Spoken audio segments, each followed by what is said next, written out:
உடனே தன்னுடைய பூதங்கள் எல்லாம் அனுப்பி அந்த திரவியத்தை களவு செய்து வரும்படி அனுப்பி வைக்கிறார்.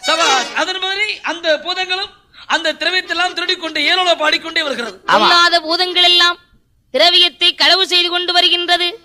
மாயாண்டி சுடலகேசன் காடு சுற்றி வேட்டையாடச் சென்ற பின்பு மாயாண்டி இல்லாத நேரத்திலே பூட்டை உடைத்திட்டது, பொக்குஷ பெட்டியை தூக்கிட்டது, 7 கிடாரம் திரவியத்தின் தூக்கிக் கொண்டு ஏழோ பாடிக்கொண்டு வெறும்புலின் இடத்திலே கொண்டு வந்து கொடுக்கிறது. இங்கு மாயாண்டி சுடலகேசன் வேட்டையாடி விட்டு வந்து பார்க்கின்றார். திரவியத்தை காணவில்லை.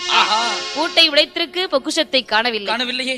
ஓடோடி வந்தான், பகவதி இடத்திற்கு வந்தான். மாயாண்டி என்ன கேட்கிறார்? அம்மா பகவதி, ஒரு நாளுமில்லா திருநாளாக என்னுடைய காவல் இருந்த 7 கிடாரம் திரவியத்தையும் களவு செய்து போயிருக்கிறது.